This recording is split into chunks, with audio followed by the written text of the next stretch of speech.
Bonjour à tous, bienvenue sur la chaîne. Aujourd'hui je vais vous faire découvrir mes achats du mois de juin. Malheureusement j'ai 3 vidéos sur le feu que je ne peux pas diffuser à ce jour, donc je repars sur ce style de vidéo. J'ai fait l'acquisition de ce magnifique stick sur Super Nintendo. La disposition des touches est un peu particulière, je ne pense pas qu'il soit idéal pour des jeux de baston tels que Street Fighter 2. Une manette de Nintendo 64, le stick est neuf, il a été remplacé. Dynamite ID, alors un titre de Mega Drive très difficile à trouver aujourd'hui, surtout complet et en très bon état. Celui-ci est dans un état mint, il vient du Japon. Particularité, c'est qu'il ne possède pas sa petite languette au-dessus. Je pense que la boîte a été changée au profit d'un modèle japonais. Jeu de plateforme avec des niveaux de shoot. Je l'ai possédé à sa sortie, il est très difficile de le terminer. Cependant, au niveau de sa réalisation, on sent rapidement la grosse production. Une suite était prévue sur 32X. Hélas, le jeu n'a pas été le carton souhaité et sa réalisation a été annulée.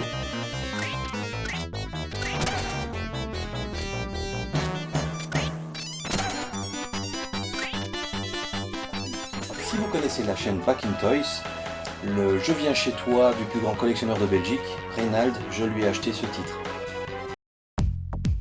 Premier épisode de cette saga cultissime. Probablement un des meilleurs beat'em up de sa génération, il a posé les bases et sa suite a sublimé la série.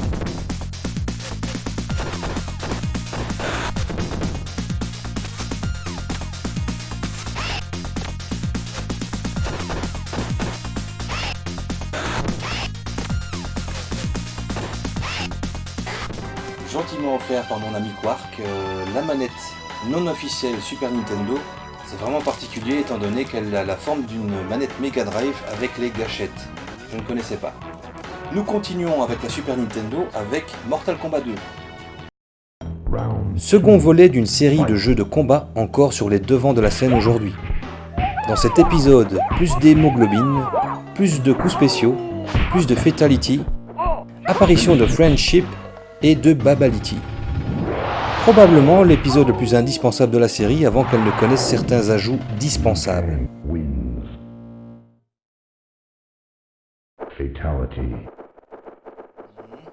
Un peu moins courant, un peu plus cher, Ultimate Mortal Kombat 3. Mortal Kombat 3 revient dans cet épisode ultime. Ce titre a été rééquilibré par rapport au précédent. Certains personnages manquant cruellement ont été rajoutés. Les nouveaux décors semblent ne pas bénéficier d'autant de soins que ceux du troisième volet, malheureusement.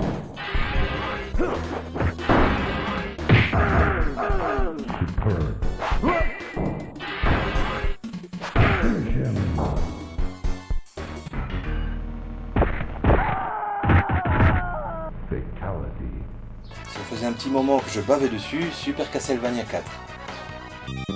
Un des premiers jeux de la Super Nintendo. J'ai l'impression que les développeurs se sont dit « Bon, de quoi la Super NES est capable ? On va mettre le paquet et tous les effets possibles. » Évidemment, un titre indispensable.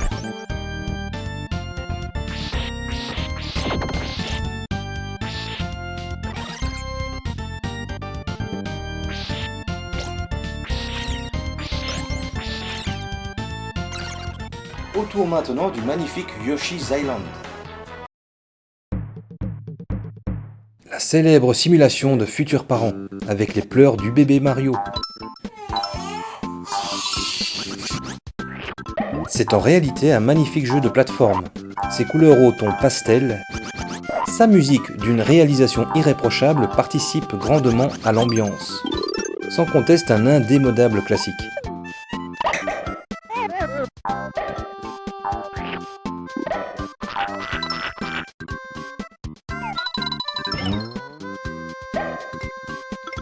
Autre titre bien connu également, Turtle in Time.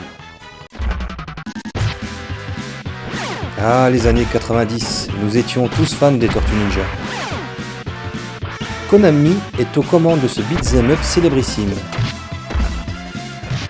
En parcourant les niveaux de ce titre, vous allez remarquer des clins d'œil faits à d'autres licences Konami, telles que Sunset Rider.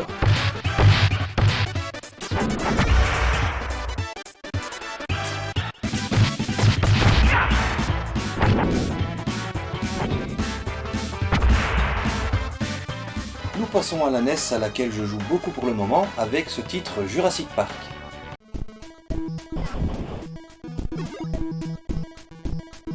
Il fait partie de la dernière vague de jeux sur NES sortis en 93. Ce titre d'action est l'adaptation de l'un des rares films sur le thème des dinosaures.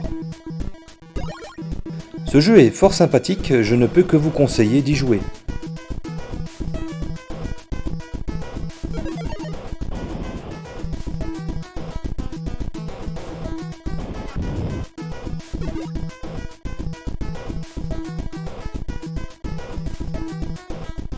Également acheté à la Summer Geek auprès de Reynald, Ghost & Goblin. L'arcade à la maison, c'est ce que la NES proposait et qui était assez unique à l'époque. Voici donc le portage de ce célèbre titre de plateforme à la difficulté incommensurable.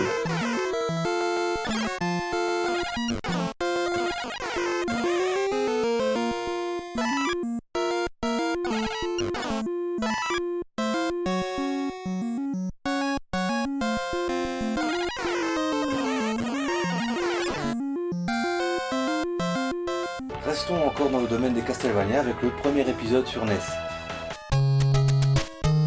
Premier volet de la saga, attention, vous allez en prendre plein les oreilles. Les musiques des titres Konami sont particulièrement réussies. Castlevania est encore très joué aujourd'hui, notamment par les speedrunners. En 2019, il n'a rien perdu de son charme.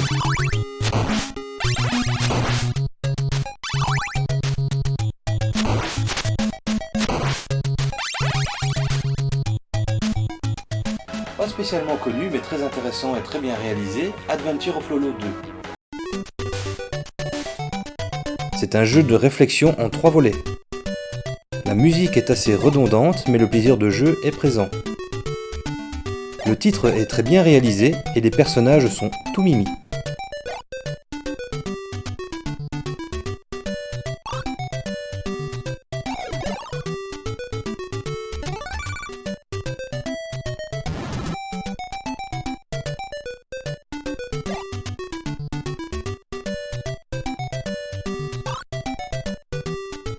Et voici un cadeau de mon ami Nuts, Super Mario Bros et Duck Hunt. Nuts, je te remercie. Duck Hunt est la célèbre simulation de chasse. Si vous êtes un canard, fouillez ce titre.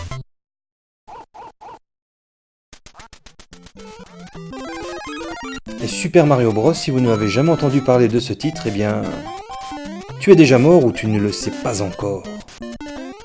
Autre titre fort sympathique, Kabuki Quantum Fighter. C'est un jeu d'action plateforme, très gros titre sur la NES. Le personnage que vous jouerez ressemble à une femme, cependant vous dirigerez le colonel Scott O'Connor, transformé en un guerrier Kabuki. Probablement un cosplayer.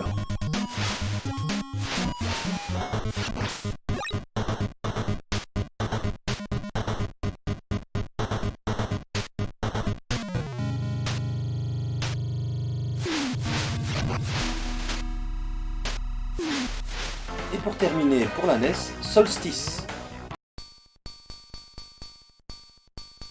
C'est un jeu d'aventure réflexion sorti en 90. Ce titre se décompose en plusieurs tableaux. Vous allez devoir récupérer des clés afin d'accéder à d'autres salles.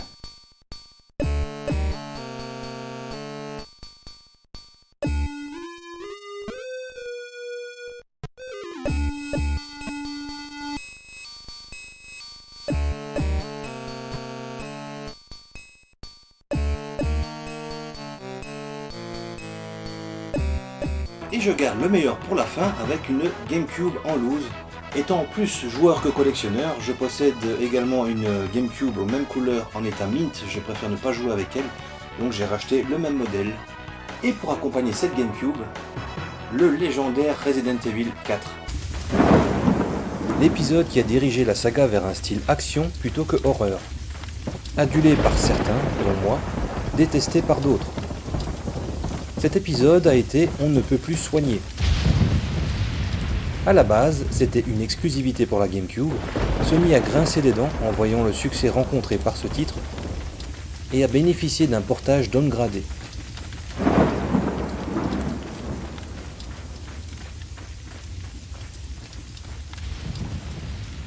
Je vous remercie de m'avoir suivi jusqu'à la fin de cette vidéo. Je vous promets pour le mois de juillet des vidéos peut-être un peu plus intéressantes, plus élaborées. N'hésitez pas, abonnez-vous, likez et commentez cette vidéo. Je vous dis à très bientôt.